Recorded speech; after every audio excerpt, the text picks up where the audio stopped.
वैज्ञानिकों द्वारा persistence of vision का सिद्धांत खोजने के बाद ही 19वीं शताब्दी के इन्वेंटर्स में दौड़ शुरू हो गई इस प्रिंसिपल को अप्लाई करके कोई ऐसा यंत्र बनाया जाए जिससे कि चलती फिरती तस्वीरों को आम जनता के सामने प्रदर्शित किया जा सके। अमेरिका के महान इन्वेंटर थॉमस एडिसन ने 1888 में कॉन्सेप्चुअलाइज किया और उनके सहायकों ने, उनकी टीम ने 1892 तक कैनेटोस्कोप की स्थापना कर दी, उसका निर्माण कर दिया। एक ऐसा यंत्र जिसके अंदर झांक कर चलती फिरती तस्वीरों को देखा जा सकता था। उन्होंने एक कैमरा जो चलती फिरती तस्वीरों को खींच सके, कैनेटोग्राफ के नाम से उन्होंने उस कैमरे का भी निर्माण किया, उसकी इजाद की। इस कैमरे की मदद से फ्रांस के लुमियर ब्रदर्स ने 1895 में फिल्में बनाई। जो पहली फिल्म उन्होंने प्रदर्शित की 22 मार्च 1895 को पेरिस में, उसका नाम था वर्कर्स लीविंग अ फैक्ट्री। और उसके बाद में उनकी फिल्में बहुत लोकप्रिय होने लगी और फ्रांस के एक दूसरे जादूगर, एक्टर, निर्देशक जॉर्ज मिलिस ने इस इजाद को एक कदम और आगे बढ़ाया कि इसके द्वारा कहानी कही जा सकती है। उन्होंने सिंड्रेला की लोकप्रिय कहानी को कई सारे एक्ट्स के माध्यम से सबको जोड़कर इस कहानी को प्रस्तुत किया। इसकी लंबाई लुमियर ब्रदर्स की फिल्मों से ज्यादा लंबी थी और इसमें कहानी भी कही गई थी। तो जब ये सारा काम चल रहा था यूरोप के अंदर, तब हमारे एडिसन सर खाली नहीं बैठे हुए थे। जब उन्होंने देखा कि उनकी इस इजाद की इतनी लोकप्रियता है, तो उनकी एडिसन मैन्युफैक्चरिंग कंपनी ने उन प्रोजेक्टरों को बनाना शुरू कर दिया, उन प्रोजेक्टरों का निर्माण शुरू कर दिया, जिनसे कि ये मूविंग पिक्चर्स अधिक से अधिक दर्शकों को दिखाई जा सके। और अमेरिका एक बहुत बड़ा देश, एक बहुत बड़ा राष्ट्र उभर के आ रहा था। वहां पे देखने वालों की भी संख्या थी और इनोवेशन के प्रति आकर्षण भी था। तो इसलिए एडिसन ने एडिसन मैन्युफैक्चरिंग कंपनी शुरू की, जिसने फिल्मों का निर्माण किया। और इस कंपनी के साथ में एडविन एस पोर्टर, जो कि एक इलेक्ट्रिकल इंजीनियर थे, जिन्होंने की एक इलेक्ट्रिसिटी कंपनी से अपने करियर की शुरुआत की, वो 1895-96 तक वो सिनेमा की विधा से जुड़ गए एज ए प्रोजेक्शनिस्ट। अमेरिका में टूरिंग टॉकीज के माध्यम से ये मूविंग पिक्चर्स, जो एक नई क्रेज पैदा हुई थी, उसका प्रदर्शन हो रहा था और उसको जगह जगह प्रदर्शित करने के लिए Edwin S Porter as a supervising authority, he was traveling all over America and he was able to see the public reaction of the people to the films being screened in front of the people. And in 1900 he joined Edison Manufacturing Company as a director. 1901 में उन्होंने एक film बनाई What Happened at 23rd Street, New York city. ये film कोई बहुत विशेष film नहीं है, ये लगभग लगभग वैसी ही फिल्म है जो लुमियर ब्रदर्स बना रहे थे।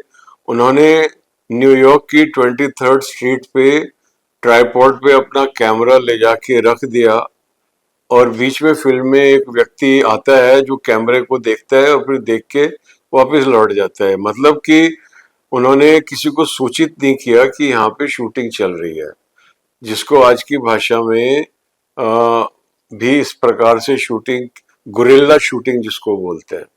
तो उस तरीके से शूटिंग है। 23rd स्ट्रीट, वहां पे कुछ भी नहीं हो रहा, लोग आ रहे हैं जा रहे हैं, एक ट्रैम आ रही है, ये हो रहा है वो हो रहा है, और एंड में एक एरिस्टोक्रेटिक कपल आ रहा होता है, और जिसकी की जो फीमेल है कपल की, she is wearing a long skirt of that time, वो जो है, तो वो skirt towards the end of the scene, वो पता नहीं हवा का झोंका आता है और वो हवा में उड़ती है, और वो उसको संभालती है, और वो फिर कपल निकल जाते हैं।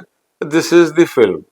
यानी कि ये जो उसकी स्कर्ट का हवा में उड़ना था, ये उन्होंने किसी तरीके से ब्लोअर फैन लगा के कुछ करके उस टाइम पे किया होगा, क्योंकि ऐसा इत्तेफाक तो हो नहीं सकता था कि शॉट की उसी टाइम पे हवा आए। तो this was a part of the staging and this is the film, nothing much to talk about. लेकिन ये जो स्कर्ट उड़ने का जो फिनोमिना है, ये बाद में हम देखते हैं मैरिलिन मनरो के साथ में। आपने मैरिलिन मनरो की वो तस्वीर जरूर देखी होगी जिसमें कि उनकी स्कर्ट हवा में उड़ती है। हॉलीवुड को ये आइडिया, ये जरूर इसी फिल्म से निकल के आया, what happened at 23rd street, New York city. 1903 में एडविन पोर्टर ने दो फिल्मों का प्रदर्शन किया, और पहली फिल्म थी life of a fireman, life of an American fireman. इसके पहले शॉट में हम देखते हैं कि एक फायरमैन है जो आग लगती है उनसे जाके जो आग बुझाने का काम करते हैं। भारतीय हिंदी भाषा में दमकल बोलते हैं, दमकल कर्मी। एक दमकल का कर्मी दिखाया है फ्रेम में, और उसको दोपहर में जैसे नैप होती है ऐसी नैप ले रहा है, और जैसे कार्टून्स के अंदर एक बबल बनाते हैं, और बबल में से ना छोटे छोटे बबल एक करेक्टर के सर में जोड़ के हम दिखाते हैं कि ये ड्रीम कर रहा है या ऐसा विचार कर रहा है। तो चूंकि उसकी आंखें बंद है करेक्टर की, तो वो ड्रीम कर रहा है, और ड्रीम में वो अपनी बेटी को प्यार कर रहा है। और ये पहली बार ये किसी फिल्म के अंदर हुआ कि इस तरीके से पात्र के मन के अंदर क्या चल रहा है इसको प्रदर्शित करने का किसी निर्देशक ने प्रयास किया। ये एडविन एस पोर्टर ने the life of an American fireman 1903, और फिर वहां पे घंटी बजती है, कहीं पे आग लग चुकी है, और सारे के सारे फायरमैन, और उस टाइम तक लोकोमोटिव, सॉरी, ये इंटरनल कंबशन इंजन कार और ये सब नहीं आए थे, तो घोड़े से ड्रिवन ये व्हीकल्स हैं जो फायर को एक्सटिंग्विशर के जो लेके जा रहे हैं vehicles, वो they are horse driven. So all the firemen they get onto their vehicles and they go to that place, और एक जगह पे आग लगी हुई है। ये जरूर एक सेट लगाया हुआ है, क्योंकि असली घर में आग नहीं लगाई जा सकती। तो वो घर जल रहा है, और उसके फर्स्ट फ्लोर पे या सेकंड फ्लोर पे एक बच्चा दिखाया है आग में फंसा हुआ। ये एक ड्रामेटिक यानी कि फोर वार्निंग है एज एन ऑडियंस, क्योंकि फायरमैन को नहीं दिखाई दे रहा है कि वो बच्चा आग में फंसा हुआ है, लेकिन ऑडियंस के साथ में ये इंफॉर्मेशन शेयर की जा रही है। This is also a narrative device which we will talk about later on, लेकिन इट गेट्स इंट्रोड्यूस हियर। तो ऑडियंस का दिल जो है वो धड़कने लगता है कि ये बच्चा बचना चाहिए, क्योंकि बच्चे के प्रति एक नेचुरली प्यार होता है। तो फिर हम एक्सटीरियर में कट करते हैं, और वो फायरमैन चढ़ते हैं, बच्चे को बचाते हैं। फिर बच्चा बताता है कि मेरी एक छोटी बहन भी है, वो छोटी बहन को बचाते हैं। तो कहने को तो ये इंसिडेंट है, लेकिन इसको ड्रामेटाइज किया गया है, और इसमें कुछ ऐसे एलिमेंट्स इंट्रोड्यूस किए गए फॉर द फर्स्ट टाइम, जो later on we will consolidate all these elements in a later episode. Then let's move to his next film in 1903 called The Great Train Robbery. ये एक ultimate film है, और Edison manufacturing company जो अब फिल्में बनाने लग रही है, ऐसा लग रहा है कि उसने Hollywood, what is Hollywood? It is not necessarily the industry that is located right now at a particular place in America. Edison Manufacturing Company's movies were being shot in New York. whether a film is being shot on the East Coast or the West Coast or anywhere, an American film is a Hollywood film. So therefore, we can very convincingly and very firmly say that Edison laid the foundation of Hollywood. उसने Hollywood की नींव रखी और जो एक film जिसको श्रेय दिया जा सकता है इसका वो है the great train robbery. The great train robbery film की शुरुआत होती है एक मिड क्लोजअप से। अब तक हमने किसी भी फिल्म में चाहे वो लुमियर ब्रदर्स की रही हो, चाहे जॉर्ज मिलियस की रही हो, चाहे एडविन एस पोर्टर की अर्ली फिल्म्स रही हो, ये सारी फिल्म के अंदर शूटिंग का क्या प्रोसीजर है कि कैमरा ट्राइपॉड पे रखा हुआ है, कैमरा आई लेवल पे है, यानी कि जिसको वो शूट कर रहा है उसके उसकी जहां पे आंख होती है उसकी हाइट उतनी है। It is called the I level. The camera is the I level and the frame is very much like the proscenium arch of a stage। जब आप ड्रामा देखने जाते हो स्टेज में पुराने टाइप के क्लासिकल थिएटर में, तो पर्दा जो खुलता है, पर्दा खुलने के बाद में एक रेक्टेंगुलर विंडो जैसी आपके सामने है जिसके अंदर ड्रामा चल रहा होता है। तो उस तरीके का फ्रेम बन जाता है और उसके अंदर सारा का सारा जो भी लुमियर ब्रदर्स की फिल्मों में स्पॉन्टेनियसली और जॉर्ज मिलियस की फिल्मों में उसको स्टेज किया जा रहा है। लेकिन जो प्रोडक्शन डिजाइनिंग है और जो एक्टिंग है, जो कॉस्ट्यूम्स हैं जॉर्ज मिलियस की फिल्मों के, वो सारे के सारे थिएट्रिकल हैं। लेकिन the great train robbery at that time मेरे मुंह से निकलने वाला था is a very modern film in 2025, but like when I am watching a film 1903, then I go back to that period and I say कि यार for 1903 it was a revolutionary film, it was a big box office success and so many new principles of the evolving medium were discovered and invented in this picture. The first shot itself is a mid close-up. Mid close-up मतलब close-up हम बोलेंगे अगर हम अभिनेता का सिर्फ चेहरा लेंगे तो उसको हम क्लोजअप बोलेंगे, टाइट क्लोजअप बोलेंगे। मिड क्लोजअप किसको बोलेंगे? जो वेस्ट अपवर्ड्स है, उसकी कमर से ऊपर का। तो पहली बार 1895 से लेकर हम जितनी भी फिल्में देखते आ रहे हैं, पहली बार हमको एक मिड क्लोजअप देखने को मिलता है और एक अमेरिकन कॉवबॉय है और मिडिल एज्ड है और वो एक पिस्टल उठाता है और ऐसे करके फ्रेम में लाता है लेंस की तरफ, यानी कि ऑडियंस की तरफ, और गोली चलाता है। और आई एम वेरी श्योर जितने भी ऑडियंस बैठी होगी थिएटर में, जब उन्होंने देखा होगा कि एक पर्दे के ऊपर जो कैरेक्टर है वो उनकी तरफ पिस्टल चला रहा है, तो वो एकदम से घबरा गए होंगे, रोमांचित हो गए होंगे। फिर बाद में एकदम से सबने डक किया होगा, फिर देखा होगा कुछ नहीं यार ये तो एक इल्यूजन था, हंसे होंगे, जो कुछ भी हुआ होगा उस टाइम पे बहुत कुछ हुआ होगा। तो ब्रिलियंट ओपनिंग शॉट।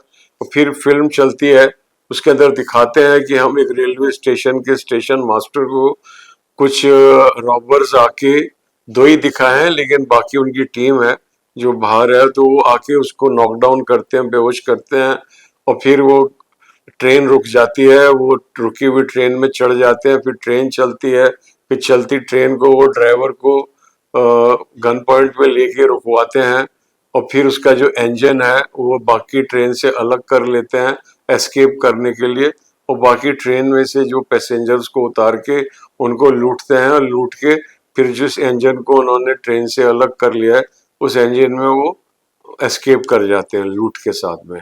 और फिर कहीं अब यहाँ पे दो चीजें घटित हुई जो मैं आपका ध्यान आकर्षित करना चाहूंगा कि जब ट्रेन चलने लग गई तो कैमरा बाई चांस जो था वो इंजन के जो पीछे कोयले का एक होता था, यानी कि जो लोकोमोटिव है उसके पीछे एक एक्सटेंशन है और वो कैमरा जो है उसके ऊपर रखा हुआ है ट्राइपॉड के ऊपर।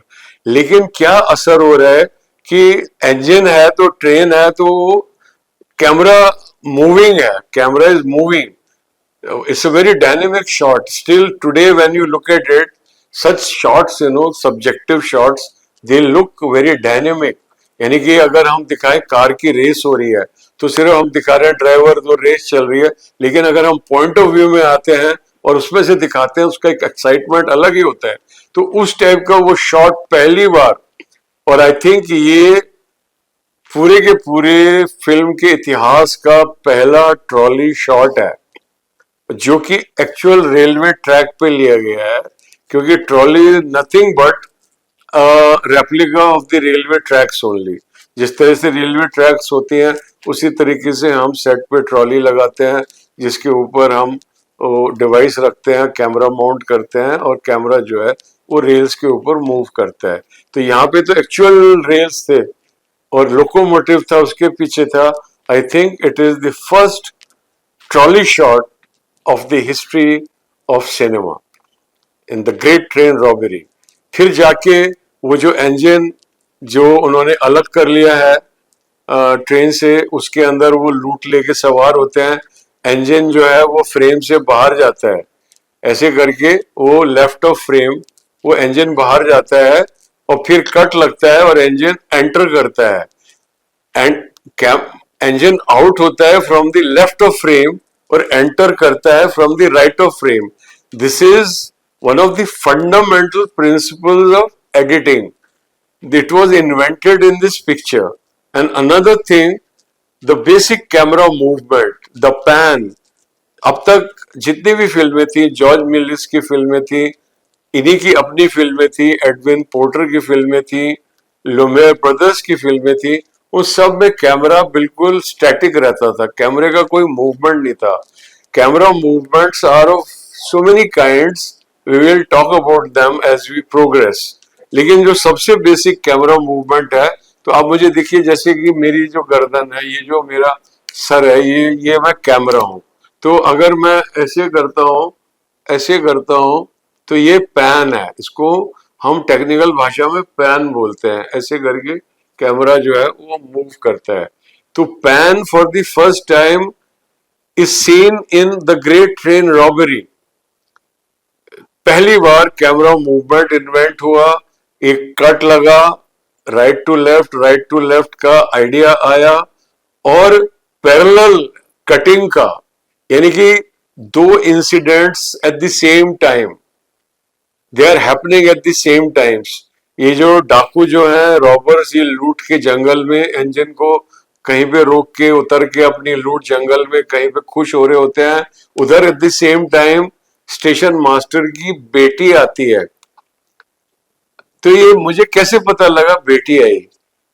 स्टेशन मास्टर को बेहोश पड़ा हुआ है, उसके हाथ पांव बंधे हुए हैं, एक बच्ची एंटर करती है. ये बच्ची कोई भी हो सकती थी, लेकिन मैं कैसे कह रहा हूं कि ये बच्ची इसकी बेटी है? क्योंकि बच्ची के हाथ में टिफिन है. टिफिन से, यानी कि आप लुक एट इट, ये भी एक वाइटल इंफॉर्मेशन को देने का बाद में बहुत बड़ा ये क्लू है. लेकिन विजुअल मीडियम के हिसाब से आप समझिए कि बिना ये बताए, डायलॉग के माध्यम से, बिना कोई कार्ड के कि ये इसकी बेटी है, डायरेक्टर ने किस तरह उसको बेटी के रूप में स्टैब्लिश किया with the help of a tiffin. क्योंकि लंच टाइम पे सिर्फ उसकी बच्ची टिफिन लेके, जब वो अपने डैडी को देखती है बेहोश, तो उनके हाथ खोलती है, उनके मुंह पर पानी डालती है, और उस वक्त पैरेलल कटिंग में डाकू लोग अपनी लूट के साथ बैठे हुए हैं. ये स्टेशन मास्टर जैसे होश में आता है तो पैरेलल कटिंग में हम दिखाते हैं कि जितने शहर के नागरिक हैं वो डांस हॉल में नाच रहे हैं. ये भाग के वहां पे जाता है, उनको इन्फॉर्म करता है, और सबके सब नाच गाना छोड़ के अपने घोड़ों पे अपने अपनी पिस्टल लेके सवार होते हैं. और वो बहुत रोचक शॉट्स हैं घोड़ों के दौड़ने के. और फिर एंड में जाके वो रॉबर्स को घेर लेते हैं और गोलियां चलाते हैं, शूट करते हैं और रॉबर्स को मारते हैं. रॉबर्स ने भी एक पैसेंजर को मारा था, वो भी दिखाया गया है कि यानी कि बाकी पैसेंजर्स को डराने के लिए इतना ड्रामेटाइज, इतनी गोलियां चलती हैं इस पिक्चर में, घोड़े दौड़ते हैं, पूरी की पूरी वेस्टर्न फिल्म की, पूरी की पूरी ट्रिगर हैप्पी अमेरिकन की, पूरी की पूरी उनकी कल्चर की, पूरी की पूरी इतनी बड़ी थ्रिलर फिल्म की ये बुनियाद रख दी है एडविन एस पोर्टर ने द ग्रेट ट्रेन रॉबरी में. ये फिल्मों के लिंक मैं नीचे कमेंट बॉक्स में छोड़ रहा हूं आप लोगों को देखने के लिए, ताकि आप देखें अपने आप और इस बात को और अधिक समझें कि मैं जो शब्दों में बयान नहीं कर पाया हूं।